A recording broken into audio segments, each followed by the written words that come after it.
ኢትዮጵያና ኤርትራ የድንበር ኮሚሽኑ የቋቋመበትን የአልጀርስ ስምምነት በማክበር በአሁን ሰዓት የገቡበትን ውጥረት አርግቡ ብለዋል። ጉተሬዝ ነው ይሄን ያለው ወይም የተመድ ጽህፈት ቤት ነው። የአልጀርሱ ስምምነት በኢትዮጵያና ኤርትራ መካከል ግጭት እንዲቆምና ዘላቂ ሰላም እንዲሰፍን የተፈረመው የአልጀርስ ስምምነት አገራቱ ከዓለም አቀፍ ማህበረሰብ ጋር በመተባበር የጋራ የድንበር ማካለል ስራ በመስራት የሁለቱን ሀገሮች የሉዓላዊ ግዛት በአንድነት ማረጋገጥ የቻለ ነው። ስለዚህ ልታከብሩት ይገባል እያሉ ነው። ተመድ ለአልጀርስ ስምምነት ጽኑ ድጋፍ አለው። አሁንም ሁለቱ ሀገራት መልካም ወዳጅነትና ጉርብትናቸውን ለማጠናከር ይህንን የአልጀርስ ስምምነት በመጠቀም ያድሱ ግንኙነታቸውን ብሏል። ሁለቱ ሀገራት ከአህጉራዊና ዓለም አቀፋዊ አጋሮቻቸው ጋር ተባብረው በመስራት የልማት ትብብር፣ የጋራ ተጠቃሚነት እንዲኖራቸው ያድርጉ ብሏል። ይሄ እንግዲህ ዛሬ የወጣ መግለጫ ነው። ተመድ በ25ኛ ዓመቱን የአልጀርስ ስምምነት አስመልክቶ ያወጣው መግለጫ ነው። እንግዲህ ይሄ መግለጫ በወጣ በሰዓታት ውስጥ የኤርትራ መንግስት ደግሞ ሌላ መግለጫ ይዘው ወጥቷል። እንግዲህ ተመድ ምን ብለዋል? የአህጉራትን ተቋማት አክብሩ፣ በሱ ተንቀሳቀሱ ምናምን ሲል ተገለበጠና የኤርትራ መንግስት ተመድ እንደሱ ነው እንደ ያልከኝ ብሎ የምን ተቋማት ብሎ ዛሬ መግለጫ ወጥቷል። የኤርትራ መንግስት ያወጣው መግለጫ የተመድ ዋና ጸሐፊ ኤርትራና ኢትዮጵያ ከአህጉራዊና ዓለም አቀፍ አጋሮቻቸው ጋር ትብብር ይስሩ ብለው በተናገሩ ዕለት የኤርትራ መንግስት ቀጠናዊ ድርጅቱን ወይም አህጉራዊ ተቋም ሆነው ኢጋድ ከአባልነት ወጥቻለሁ ብሏል። እንግዲህ ኢጋድ ማለት የምስራቅ አፍሪካ የልማት በየነ መንግስት ባለስልጣናት የሚባለው ነው። የምስራቅ አፍሪካ ላይ ያሉ 8 ሀገሮች የመሰረቱ ነው። የአፍሪካ ውስጥ እንደምታውቁት የቀጠናዊ ድርጅቶች አሉ። ኢጋድ፣ ኤኮዋስ የተለያየ ተባሉ። ዛሬ የነገረን ያለው ከነዚህ 8 ካቋቋሙ ድርጅቶች እኔ ለቅቄ ወጥቻለሁ ነው ያለ ኢጋድ የሚባሉት እንግዲህ 8 ሀገሮች ኢትዮጵያ አንዷ ናት፣ ጅቡቲ ሁለተኛዋ ናት፣ ኬንያ ሶስተኛዋ ናት፣ ሶማሊያ አራተኛዋ ናት፣ ሱዳን አምስተኛዋ ናት፣ ዩጋንዳ ስድስተኛዋ ናት፣ ደቡብ ሱዳን ሰባተኛዋ ናት፣ ኤርትራ 8ኛዋ ናት። ከዚህ ስብስብ ራሴን አውጥቻለሁ፣ ከዚህ በኋላ ከአባልነቱ ወጥቻለሁ ብላለች። እንግዲህ የኢጋድ ተልዕኮ 2 ነው እንደምታውቁት፣ ፖለቲካዊ መረጋጋት መፍጠር፣ በቀጠናው ሰላም መፍጠር እና የኢኮኖሚ ትብብር ማድረግ ነው። ከኢኮኖሚ ትብብሩም ከፖለቲካዊ መረጋጋቱም ወጥቻለሁ ነው የሚለው። ስለዚህ ኢጋድ አያስፈልገኝም የሚል አቋም ወስዳለች ኤርትራ። እንደ ምክንያት ያስቀመጠችው ነገር አለ።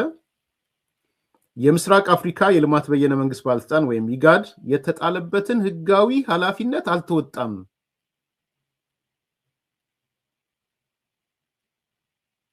ህጋዊ ኃላፊነቱን ስላልተወጣ ነው የወጣሁት ነው እያለች ያለችው። እንግዲህ ኤርትራ እንደምታውቁት እንትን ነው፣ በቃ ወጣው ገባው ገባው ወጣው ነው ባህሪዋ። ለረጅም ዓመታት ከዚህ ድርጅት ራሷን አግልላ ነበረ የቆየችው ኦልሞስት ለ16 ዓመታት። ከዛ በኋላ አሁን የተመለሰችው ከ2 ዓመት በፊት 2-3 ዓመት ቢሆናት ነው በነገራችን ላይ ቶታሊ ትገባለች ማለት ነው። አሁን የኒው ኬዝ 16 ዓመት ከወጣች በኋላ ተመልሳ ገባች። ተመልሳ ከገባች በኋላ ወጣች ከኢጋድ ማለት ነው። ከኢትዮጵያ፣ ከጅቡቲ፣ ከኬንያ፣ ከሶማሊያ፣ ከሱዳን፣ ከኡጋንዳ እና ከደቡብ ሱዳን ትብብር ራሷን አስወጣች ማለት ነው። ጅቡቲ ነው መቀመጫው በነገራችን ላይ የኢጋድ። እንግዲህ የኢጋድ ዋና ጸሐፊ የወቅቱ ዋና ጸሐፊ ዶክተር ወርቅነህ ገበየሁ ነው። እንግዲህ እሱም አንድ ምክንያት ሊሆን ይችላል፣ አላቅም። ምንድነው በመግለጫዋ ላይ የምትለው? ኢጋድ የተጣለበትን ህጋዊ ኃላፊነት አልተወጣም፣ ለአባላቱ ምንም ተጨባጭ ስትራቴጂክ ጥቅም ያልሰጠ ድርጅት ነው። ኢጋድ ከቀጠናው መረጋጋት አንጻር ድጋፍ ማድረግ ያልቻለ ድርጅት ነው።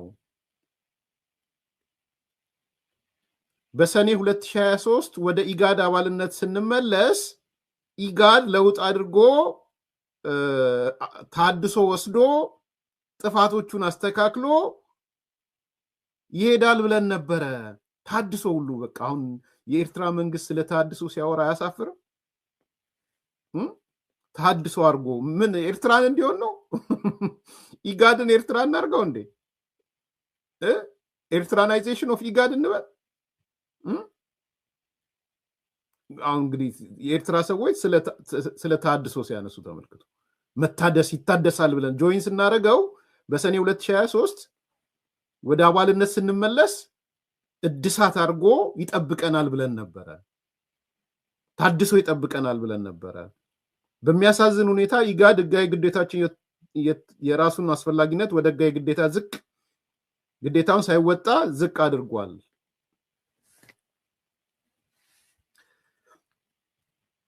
እንግዲህ ተመልከቱ፣ እንደዚህ ናቸው። አስተያየታችሁን በዋናነት በዚህ ዙሪያ ላይ አድርጉት። በቃ ያኛውን ፓርት አልፈነዋል፣ አትመልሱ ነው ወደዛ፣ ሌላ ጊዜ እንመጣበታለን ብለናል። ይሄ አንዱ ቶፒክ ነው። በዚህ ላይ ዲስከስ እያደረግን ነው እንቀጥለው። አዲስ ኮምፓሶች ከሐሳቡ ጋር ከምንነጋገረው ጋር አስተሳስሩ ብያችኋለሁ ደግሜ ደጋግሜ። እንግዲህ ባቄላ ቀረብ ይባል እንዳልል እንደዛ በጣም ስለማያስፈልግ ነው። ኤኒዌይ ይሄ ነው ባጭሩ ያለው። እንግዲህ እቺ ሀገር ሰሞኑን መጀመሪያ ግብጽ ጋር ስትሮጥ ዋለች። ስንት ቀን ነው ግብጽ ጋር ሄዶ የተቀመጠው ሰውየው? ግብጽ ጋር ሄዶ ተቀምጦ መጣ። የጨነቀው እርጉዝ ያገባል እንደሚባለው ተመልሶ ደግሞ ወደ ሳውዲ አረቢያ ሄደ። ሳውዲ አረቢያ ሰሞኑን 4 ቀን ነው ምናምን ቆይቶ መጣ እና የት ነው የሚሄደው የሚለውን ራሱ እንድታዩት ነው። ይሄ ሰውዬ መፍትሄ የሚፈልገው ራሱ የት ጋ ነው?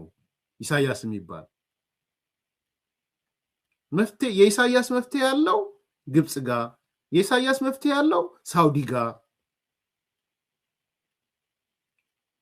ከጎረቤቶቹ ጋር ለመፍትሄ ያለው። የጅቡቲው ፕሬዝዳንት ያሉትን ታውቃላችሁ። የኬንያው ፕሬዝዳንት ምን ያህል እንደሚንቁት ታውቃላችሁ።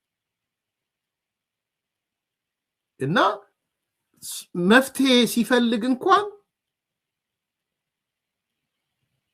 የፍራቻው መደበቂያ ግብጽ ናት።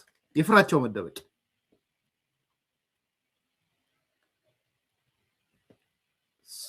ሱዳንም ሄዶ ሱዳንን ለመሰንጠቅ ነው ሄደው። አንደኛውን ደግፎ አንደኛውን እንትን ሲል ሱዳንንም ለመሰንጠቅ ነው። ሶማሌም ሲሄድ አልሻባብን ለመደገፍ ነው። ጅቡቲ የነበረውን ነገር የምታውቁት ነው። አሁንም ድረስ ያልበረደ ማለት ነው። ፕሬዝዳንቱ እብድ እስኪለው ድረስ ይሄ ወፈፌ እስኪለው የኤርትራውን ፕሬዝዳንት አሁን ደግሞ መጥቶ እንግዲህ ሰበቡ ምናልባት ለምን የኢትዮጵያው ሰው ወርቅነህ ገበየሁ ጸሐፊ ሆነ ብሎ ሊሆን ይችላል። አሁን ግን በየትኛው ሞራል እና በየትኛው ወኔ ነው ኢጋድ ሪፎርም ያደርግ ታድሶ ያድርግ? ምንድነው እንዲታደስለትስ የሚፈልገው?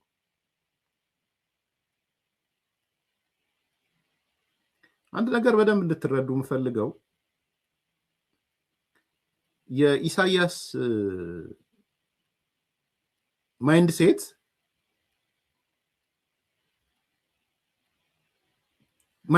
ትልቁ ማይንድሴቱ ኢንስቲትዩሽን አይወድ። ትልቁ ማለት ነው። ትልቁ መሰረታዊው ባህሪ ኢሳያስ አፈወርቂ ተቋማት አይወድም። ሌላ ምክንያት አይደለም። ለዚህ ነው ኤርትራ ተቋም አልባ የሆነችው ቢኮዝ ኦፍ ኢሳያስ ነው።